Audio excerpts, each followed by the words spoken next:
For our next problem, we'll graph an equation on the rectangular coordinate system, and then we'll state its domain and its range.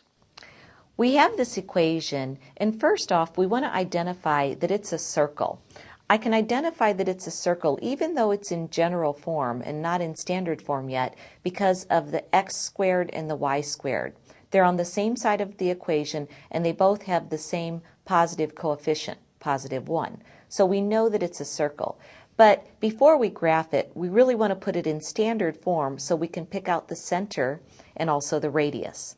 So in order to do that, what I want to do first of all is group the x terms together, and I'll have x squared plus 4x, and I'm going to leave some space because I'm going to complete the square on x. Plus, I'll also group the y terms together, and I'll have y squared minus 6y, and I'll leave some space there as well. And on the right-hand side, I have that equal to a +3 just by moving the 3 over. So let's complete the square. Remember, in order to complete the square, we look at the linear coefficient. Here, the coefficient of x is 4. I take half of that, which is 2, and I square 2, which gives me 4. Since I added 4 to the left-hand side, I need to do the same thing to the right. Let's complete the square on y. The linear coefficient on y is -6. Half of -6 is -3. When I square -3, I get 9. Since I added 9 to the left, I'll also do the same thing to the right. Now we're ready to write this so that it's in standard form. If I look at x squared plus 4x plus 4, that's a perfect square trinomial, and I can write it as x plus 2 quantity squared. As far as the y goes, y squared minus 6y plus 9, again is a perfect square trinomial. I can write that as y minus 3 quantity squared. And on the right-hand side, I have a total of 16. Now it's in the standard form of a circle, and I can pick out my center.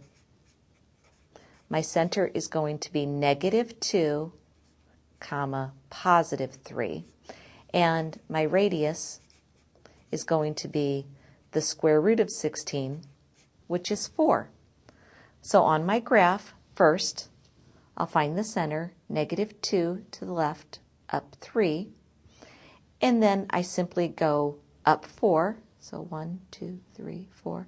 That gives me the point -2, 7, and I'm going to go from the center, I'm also going to go down 4.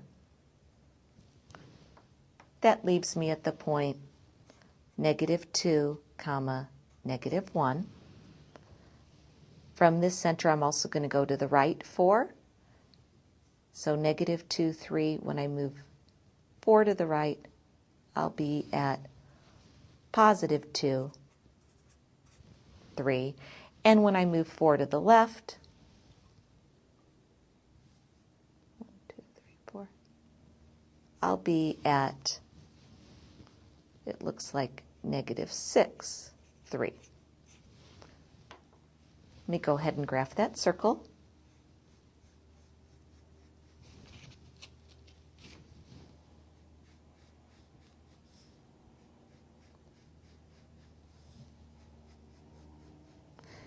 And the last thing we want to answer is, what is the domain and the range of this graph?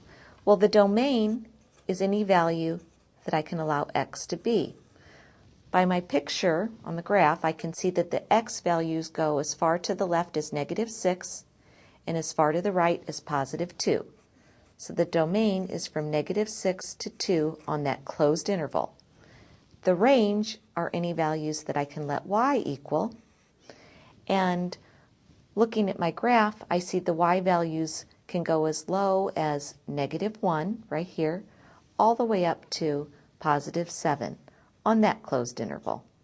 So here's the graph of my circle.